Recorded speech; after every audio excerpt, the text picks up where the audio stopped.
అందరికీ శ్రీ విశ్వావసునామ సంవత్సర ఉగాది శుభాకాంక్షలు. పంచాంగం అంటే ఏమిటి? తిథి, వారము, నక్షత్రము, యోగము, కరణం గురించి తెలుసుకోండి. లైన్ బిఎస్కే ప్రసర సిద్ధాంతి 9440255669 వాయిస్ ఆఫ్ 1952 బిఎస్కే ప్రసర సిద్ధాంతి ఛానల్. శ్రీ విశ్వావసునామ సంవత్సరం ఉగాది పంచాంగ శ్రవణం 30 మార్చి 2025 ఆదివారం సాయంకాలం 4 గంటల నుండి 6 గంటల వరకు కూడా భక్తుల శ్రీకృష్ణ వరప్రసాదరావు సిద్ధాంతి గారు voice of 1952 BSK Prasada Siddhanti channel యూట్యూబ్లో లైవ్ ఇచ్చుచున్నారు.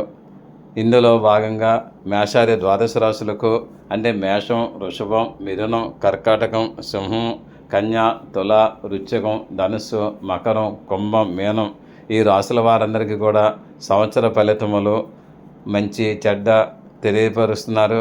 మేజర్ ప్లానెట్స్ అంటే గురు, శని, రాహు, కేతువుల గురించి వారి గ్రహ సంచార ఫలితములు పరిహారములు కూడా తెలియపరుస్తున్నారు.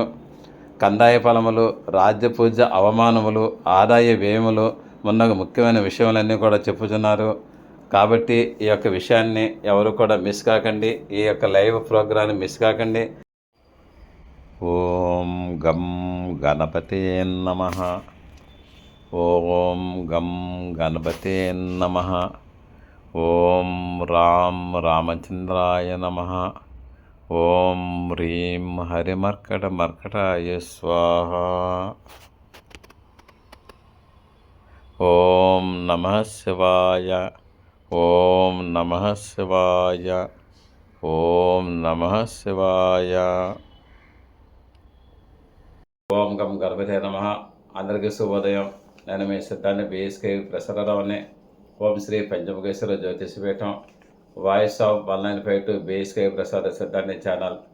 మనము voice of 1952 BSK Prasada Siddhanti channel ద్వారా అనేక రకాలైన జ్యోతిశాస్త్రము, వాస్తుశాస్త్రము, సంఖ్యాశాస్త్రము వీడియోలని మనం ప్రదర్శన చేసుకుంటున్నాము.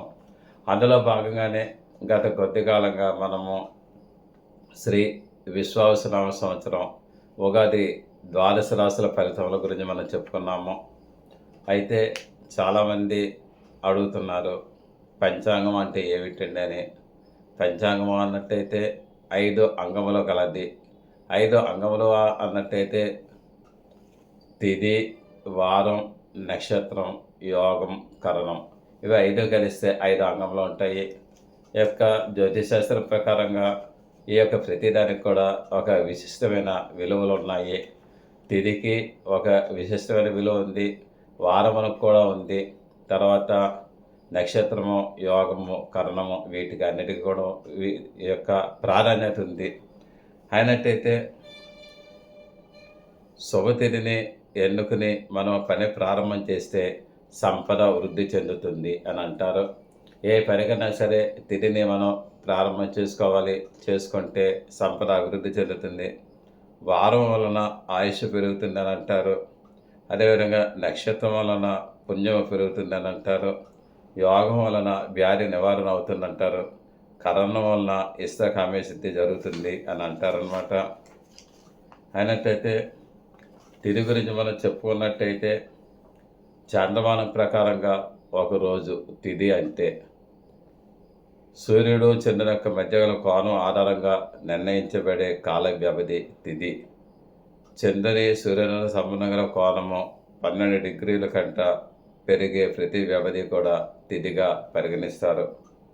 ఇందులో మనకి 30 తిథులు ఉన్నాయి.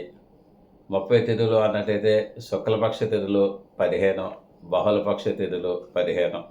శుక్లపక్ష తిథులు అన్నట్టయితే పాడ్యమి, విధియ, తదియ, చవితి, పంచమి, షష్ఠి, సప్తమి, అష్టమి, నవమి, దశమి, ఏకాదశి, ద్వాదశి, త్రయోదశి, చతుర్దశి, పూర్ణిమ. ఇది శుక్లపక్ష తిథులు. అదే బహుళపక్షం అన్నట్టయితే మటుకు బహుళ పాడ్యమి, బహుళ విధియ, తదియ, చవితి, పంచమి, షష్ఠి, సప్తమి, అష్టమి, నవమి, దశమి, ఏకాదశి, ద్వాదశి, త్రయోదశి, అమావాస్య ఈ బహుళపక్ష తిథులు అన్నమాట. అయితే ఈ యొక్క తిథులని దేనికి ఉపయోగిస్తారంటే కొన్ని పనులు ప్రారంభించడానికి, అంటే అన్నీ కూడా నేను ఇక్కడ చెప్పడానికి టైం సరిపోదు. కొన్ని పనులు ప్రారంభించడానికి, ఉపవాసము లేదా ఆచారాలు నిర్వహించబడటానికి ప్రతి తిథికి కూడా ప్రాముఖ్యత ఉంటుందండి. తిథిని బట్టి పూజలు, ఉపవాసాలు మొదలైన వాటికి అనుకూలమైన సమయాన్ని నిర్ణయిస్తారు. ప్రతి తిథికి కూడా నిర్దిష్టమైన శక్తులు, దేవతలు ఉంటారు అని నేను చెప్తున్నాను. తిథులలో చాలా రకాలు ఉన్నాయి. అవన్నీ కూడా మనం తర్వాత చెప్పుకుందాము. అయినట్టయితే నెక్స్ట్ మనము వారము గురించి చెప్పుకుందాము. వారము అన్నట్టయితే అందరికీ తెలుసున్నది ఆదివారము, సోమవారము, మంగళవారము, బుధవారము, గురువారము, శుక్రవారం, శనివారం. మీరు ఒక్కసారి మనసు పెట్టి ఆలోచన చేసినట్టయితే ఈ వారాల పేర్లన్నీ కూడా గ్రహాల పేర్లే. గ్రహాల పేర్లు ఈ వారాలే పెట్టారు. అలా వారం అన్నది ఏంటంటే కాలమానము యొక్క ముహూర్తంలో కూడా దీనిని ఉపయోగిస్తారు. వారానికి ఆ పేర్లు పెట్టడం మనకి మన ఋషులు, భారత ఋషులు అంత ఆషామాషిగా పెట్టలేదు. గ్రహాల యొక్క పేర్లు పెట్టారు. ప్రతిరోజుని కూడా 24 గంటలు వ్యవధి చేసుకున్నారు. వ్యవధి చేసుకుండి దానికి ఈ యొక్క 7 గ్రహాలు ప్రతిక్షేపించుకున్నారు. అంటే అవర్, హోర అని పెట్టారు. హోర అన్నట్టుగా ఒక గంట కాలము. అంటే రవి, చంద్రుడు, కుజుడు, బుధుడు, గురుడు, శుక్రుడు, శని అని దీనికి క్రమబద్ధంగా ఒకవేళ ఆదివారం నాడు రవివారంతో ప్రారంభించేశారు. అది మళ్ళీ నెక్స్ట్ 24 గంటల సర్కిల్ అయ్యేటప్పటికల్లా మరుసటి రోజుని సోమవారం చంద్రహోరతో ప్రారంభమవుతుంది. మళ్ళీ 24 గంటలు కూడా సర్క్యులేట్ అయ్యేటప్పుడు మళ్ళీ మంగళవారం కుజహోరతో ప్రారంభమవుతుంది. అదేవిధంగా బుధహోర, గురుహోర, శుక్రహోర, శనిహోర అని పెట్టారు. ఇదే ఈ యొక్క డేట్లు, ఈ యొక్క వారముల పేర్లే ప్రపంచంతో కూడా పరిగణనలో కూడా తీసుకుంటున్నారు. ప్రతి వాళ్ళు కూడా ఈ వారాల పేర్లే ఉపయోగిస్తున్నారు అన్నమాట.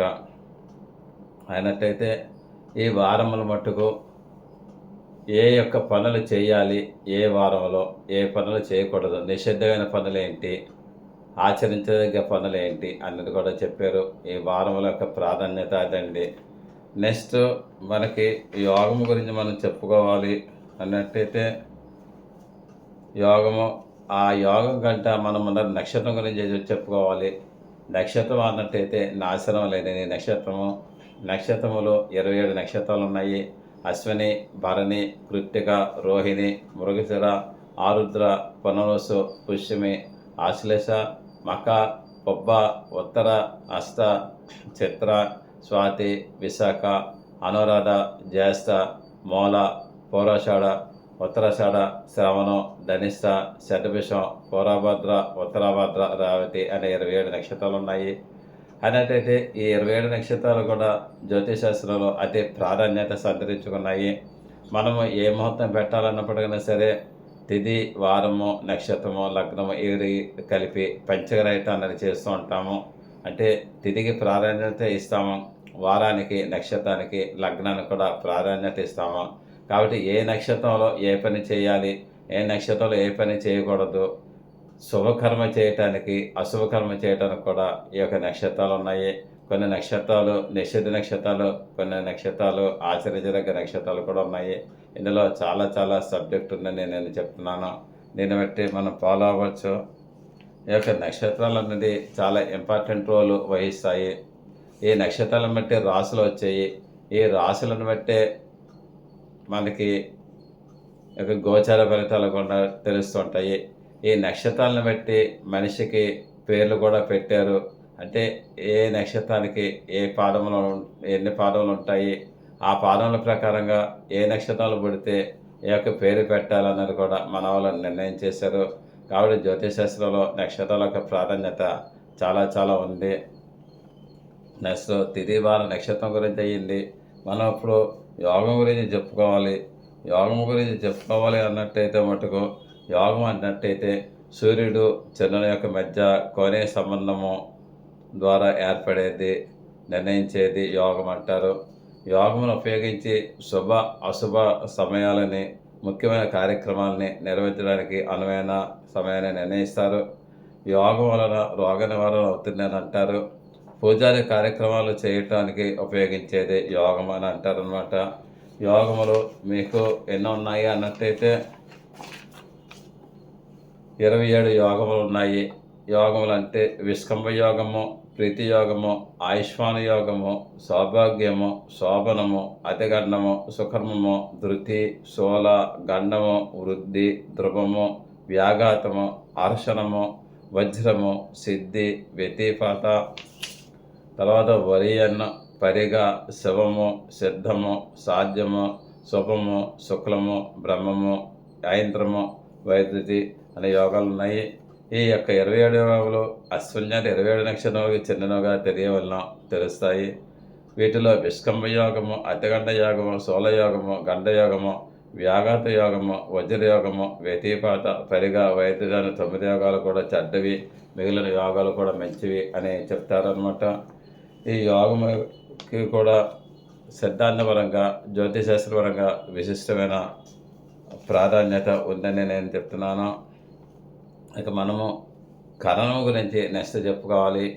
కరణం అన్నట్టయితే తిథిలో సగము, అంటే ఒక తిథిని 2 భాగాలుగా విభజన పెడితే ఒక్కొక్క భాగం కరణం అంటారు. అంటే తిథి అన్నట్టయితే ఒక రోజు కాలం అని మనం చెప్పుకున్నాము, అందులో సగ భాగాన్నే కరణం అంటారు. అంటే ఒక తిథికి కూడా 2 కరణాలు వస్తాయి. అన్నట్టయితే నెలకి 30 తిథులు ఉంటాయి. 30 తిథులు అంటే 60 కరణాలు ఉంటాయి. తర్వాత తిథిలో సగం, చంద్రుడు సూర్యుని యొక్క మధ్య కోణము 6 డిగ్రీలు పెరిగే కాలము, ఒక నెలలో 30 తిథులు, 60 కరణాలు ఉంటాయి. ఒక చంద్ర నెలలో 30 తిథులు ఉంటాయి కాబట్టి కరణాల సంఖ్య 60 ఉంటాయని నేను చెప్తున్నాను. అయినట్టయితే ఈ యొక్క కరణాలు ఎన్నో ఉంటాయి అన్నట్టయితే మటుకు భవ, బాలవ, కౌలవ, తైతుల, గరజి, వనజి, భద్ర అంటే విష్టికరణం, శకుని, చతుష్పాతు, నాగవము, కింస్తగ్నము అనునవి. భవ మొదలు భద్ర వరకు గల 7 చరకరణములని అంటారు. తర్వాత శకుని మొదలు 4 స్థిరకరణములని చెప్పబడతారు. చరకరణంలో ప్రతి మాసంలోనూ కూడా శుక్లపాడ్యమి ఉత్తరార్ధం నుండి బహుళ చతుర్దశి పూర్వార్ధం వరకు కూడా 1-2 కరణములు చొప్పున తిరిగి వస్తాయి. శకుని మొదలుగా గల స్థిరకరణములు 4ను, బహుళ చతుర్దశి 14 ఉత్తరార్ధం నుండి తర్వాత శుద్ధ పాడ్యమి పూర్వ భాగంత వరకు వస్తాయి.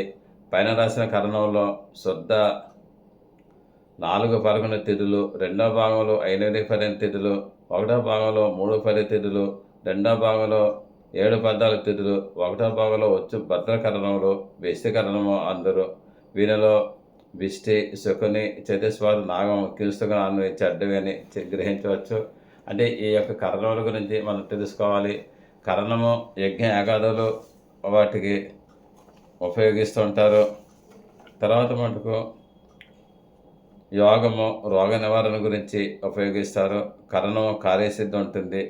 పూజలు యోగ గురించి ఉపయోగిస్తారు. తిథి మంచి చెడ్డల గురించి ఉపయోగిస్తారు. ఇదండి ఈ రోజుని తిథి, వార, నక్షత్ర, యోగ కరణముల గురించి మనం తెలుసుకున్నాము. అంటే పంచాంగం యొక్క విలువ ఏంటంటే చాలామంది అందరికీ తెలుస్తున్నది తిథి గురించి తెలుస్తుంది, వారం గురించి తెలుస్తుంది, నక్షత్రం గురించి తెలుస్తుంది, యోగం గురించి తెలియదు, కరణం గురించి తెలియదు. అటువంటి యోగ కరణాల గురించి ఇవాళ మనం డిస్కస్ చేసుకున్నాము. శుభం భూయాత్, ఆయురారోగ్యేశ్వర అభివృద్ధి దస్తు. సదా భగవత్ సేవలో మీ సిద్ధాంతి బిఎస్కేవి ప్రసరరావు. ఈ వీడియో మీకు నచ్చినట్లయితే లైక్ చేయండి, సబ్స్క్రైబ్ అవ్వండి, మీ ఆత్మీయులందరికీ షేర్ చేయండి. మీ అమూల్యమైన అభిప్రాయములను కామెంట్ రూపంలో తెలియజేయండి. దూర ప్రాంతంలో ఉన్నవారికి, ప్రత్యక్షంగా మమ్మల్ని కలవలేని వారికి ఆన్లైన్ ద్వారా సర్వీసెస్ అందివ్వగలము. గూగుల్ పే, ఫోన్పే ద్వారా మాకు మనీ అందజేయవచ్చు. సదా భగవత్ సేవలో మీ Siddhanti Battula Srikrishna Varaprasad Rao. 9440255669. Thank you for your careful reading of this lesson. See you again tomorrow. సిద్ధాంతి బత్తుల శ్రీకృష్ణ వరప్రసాదరావు. మీరు శ్రద్ధగా ఈ పాఠం విన్నందుకు ధన్యవాదములు. మరల రేపు కలుద్దాం. మీ Siddhanti Battula Srikrishna Varaprasadarao. Voice of 1952 BSK Prasada Siddhanti channel 9440255669. ఓం నమః శివాయ నమః.